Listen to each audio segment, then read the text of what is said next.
안녕하세요. 복지정보, 생활정보, 건강정보부터 돈이 되는 일상생활들의 팁까지 정확한 정보로 꼼꼼하게 체크해서 빠짐없이 살펴봐드리는 복지도우미입니다.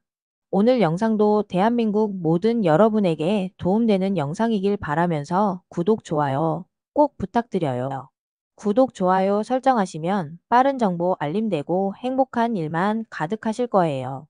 최근 정부 정책 변화로 인해 2026년부터 우리 일상에 매우 중요한 복지제도, 바로 기초생활보장제도가 대대적으로 바뀐다는 소식이 전해졌습니다. 복지 사각지대 해소와 더 폭넓은 국민 지원, 그리고 현실적인 기준 조정이 핵심인데요. 이러한 변화로 인해 주택을 소유하고 있어도 수급이 가능해졌고, 그동안 엄격했던 부양 의무자 기준까지 완화되고 있습니다. 특히 중산층, 1인 가구, 지역별 집값 차이 등 현실을 반영해 누구나 본인의 상황에 맞게 복지 혜택을 신청할 수 있게 되는 점이 이번 개편의 가장 큰 특징입니다. 정부는 이번 개편에 대해 복지 전달의 체감 효과를 높이고 국민 생활 안정에 직접적인 변화를 가져올 것이라 강조했습니다.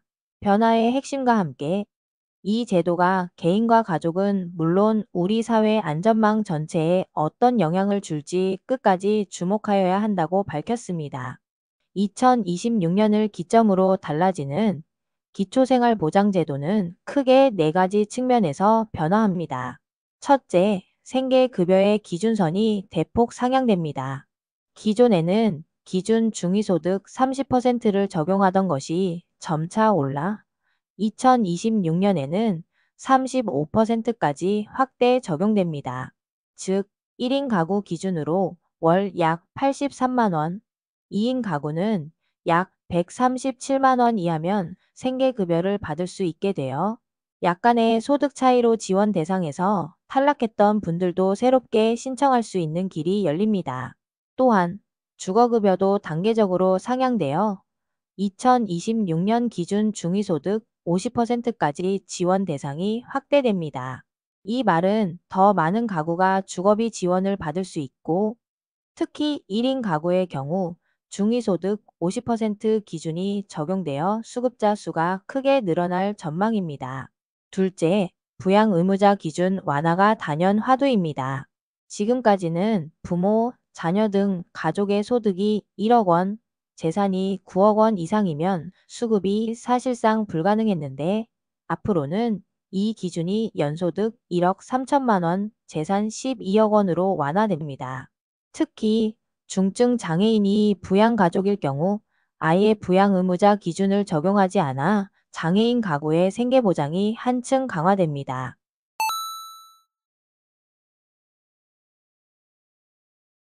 또 하나의 큰 변화는 주택 소유 여부와의 관계입니다.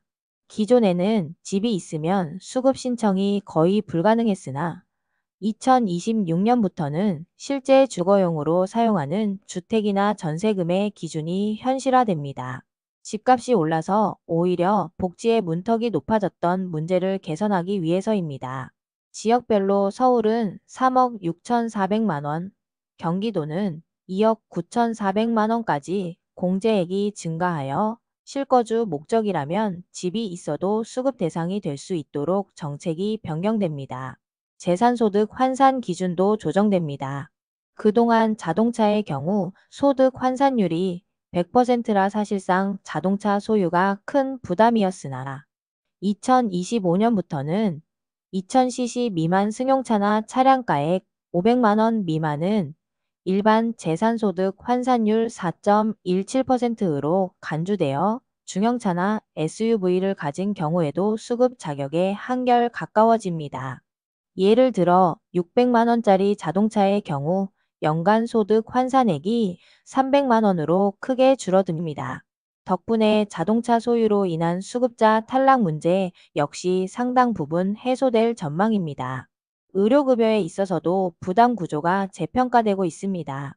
현재는 1,000원에서 2,000원의 정액제이지만 의원 4%, 병원 6%, 상급 종합병원 8%, 약국 2%의 정률제 도입이 검토되고 있습니다.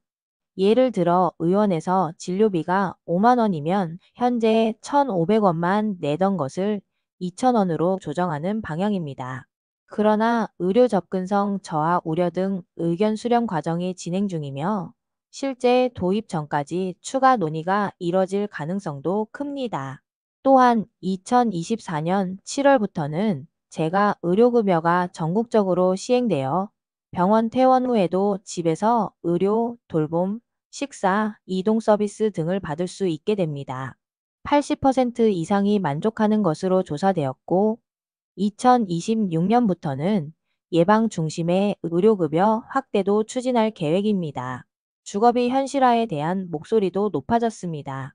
실제 임대료가 50만 원임에도 정부 지원은 37만 5천 원에 불과한 상황에서 2026년까지 기준 임대료를 시장 상황에 맞게 단계적으로 현실화해 수급 가구의 주거 안정성을 강화할 계획입니다.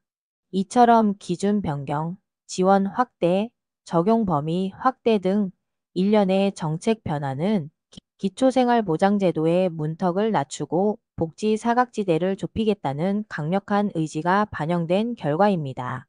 예를 들어 2025년 1인 가구 기준 중위소득은 월 239만 2,013원이며 생계급여 기준 32%를 적용하면 76만 5천 원까지 생계 지원이 가능해집니다. 그동안 경계선에 있던 많은 1인 가구 중위소득을 넘겨서 아쉽게 탈락했던 가족 그리고 집이나 자동차를 소유해 자격 미달이었던 분들께 이번 제도 개선은 현실적이고 직접적인 도움을 줄 수 있습니다. 이처럼 정부가 추진하는 2026년 기초생활수급 제도 개편은 복지의 패러다임 자체를 변화시키는 역사적인 전환점이 될 전망입니다. 하지만 아직도 많은 분들이 이러한 변화를 제대로 인식하지 못하고 있어 정보 확산이 반드시 필요합니다. 자신이나 가족, 주변 이웃이 받을 수 있는 복지 권리를 놓치지 않도록 오늘 내용 꼭 공유해 주시기 바랍니다. 그리고 궁금하신 점이나 추가로 알고 싶은 제도 관련 사항, 실제 경험담이 있다면 댓글로 남겨주세요. 오늘도 좋은 정보가 되셨다면 힘이 되는 구독과 좋아요 꼭 부탁드리고요. 유익한 영상이었다면 소중한 분들께 공유 부탁드립니다. 행복한 하루 되세요.